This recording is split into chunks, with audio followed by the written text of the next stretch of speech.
Air India के Ahmedabad crash के aftermath में डीएनए आइडेंटिफिकेशन काफ़ी क्रूशियल रोल प्ले करता है, स्पेशली जब बॉडीज़ काफ़ी सीवियरली डैमेज होती हैं और फिजिकल आइडेंटिफिकेशन मुश्किल होता है। डीएनए प्रोफाइलिंग एक साइंटिफिक टेक्निक है जो किसी भी इंडिविजुअल का यूनिक जेनेटिक कोड एनालाइज करके उनका आइडेंटिफाई एस्टैब्लिश कर सकता है। यानी आइडेंटिटी एस्टैब्लिश कर सकता है। आपको बता दें कि डीएनए आइडेंटिफिकेशन काम कैसे करता है, तो सबसे पहले हम उसमें सैंपल कलेक्शन को कलेक्ट करते हैं। यानी विक्टिम के रिमेन से सैंपल कलेक्ट किए जाते हैं, जैसे कि ब्लड, टीथ, बोन, हेयर और टिश्यूज़। वहीं पर्सनल बिलॉन्गिंग जैसे कि कॉम्ब्स या फिर टूथब्रशेस, रिलेटिव से भी डीएनए सैंपल्स लिए जाते हैं कंपैरिजन करने के लिए। वहीं सैंपल से डीएनए को केयरफुली एक्सट्रैक्ट किया जाता है एडवांस लैब टेक्निक के थ्रू। उसके बाद हम पॉलीमराइज़ चेन रिएक्शन को देखते हैं, जिसमें पीसीआर का यूज़ करके डीएनए की क्वांटिटी को मल्टीप्लाई किया जाता है ताकि एनालिसिस के लिए सफिशिएंट मटेरियल हो। उसके बाद डीएनए प्रोफाइलिंग के लिए जिसे हम एसटीआर एनालिसिस कहते हैं, जिसे शॉर्ट टैंडेम रिपीट्स कहा जाता है। डीएनए के स्पेसिफिक रीजन्स का एनालिसिस किया जाता है जो इंडिविजुअल के लिए यूनिक होते हैं। एसटीआर को कंपेयर करके विक्टिम और उनके फैमिली मेंबर्स का जेनेटिक मैच फाइंड किया जाता है।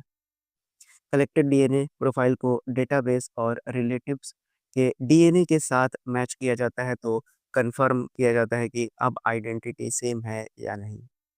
आपको बता दें कि अगर हाई एक्यूरेसी की बात करें तो 99.9% एक्यूरेसी के साथ ये एक रिलायबल टेक्निक है, स्पेशली जब विजुअल आइडेंटिफिकेशन ना हो सके। मल्टीपल विक्टिम्स होने पर डीएनए प्रोफाइलिंग एक सिस्टमैटिक और एरर फ्री मेथड प्रोवाइड करता है। विक्टिम्स के फैमिली को मेंटल क्लोजर मिलता है इस कंफर्म्ड आइडेंटिफिकेशन के थ्रू। प्लेन क्रैश और फायर के केसेस में डीएनए डिग्रेड हो सकता है, जो प्रोसेस को स्लो या कॉम्प्लेक्स बना देता है। ये इनके चैलेंजेस में से एक है। वहीं दूसरे चैलेंजेस की ओर बढ़े तो हाई प्रिसीजन के लिए टाइम लगता है, जो फैमिलीज के लिए इमोशनली टैक्सिंग हो सकता है। साथ ही साथ एडवांस लैब और स्किल्ड प्रोफेशनल की ज़रूरत होती है। डीएनए आइडेंटिफिकेशन एक साइंटिफिक और कॉम्पैशनेट अप्रोच है जो क्रिटिकल सिचुएशन में विक्टिम आइडेंटिफिकेशन में मदद करता है। एडवांस फॉरेंसिक मेथड और सिस्टमैटिक एफर्ट से ये प्रोसेस और भी एफिशिएंट बनाया जा सकता है। अगर आपने लेक्चर को ध्यान से सुना है तो आप अपने आप को टेस्ट कर सकते हैं। आइए देखते हैं अपने पहले सवाल को। पहला सवाल आपसे पूछा गया है कि what is the primary source of DNA for the identification in the plane crash?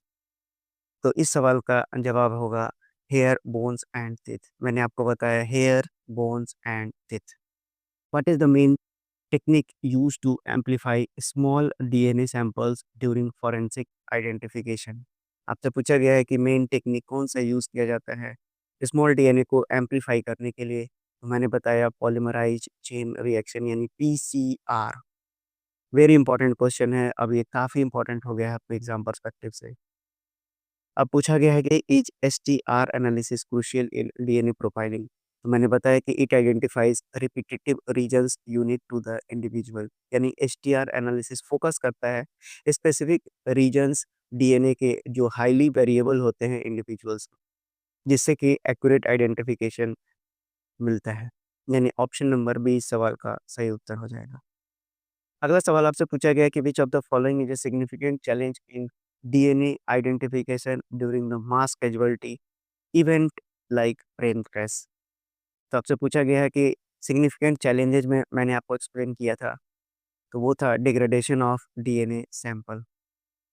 अगले सवाल पे पढ़ते हैं जहाँ आपसे पूछा गया है कि how does DNA profiling provide closure to the families of plane crash victims? आपसे पूछा गया है कि किस तरह से डीएनए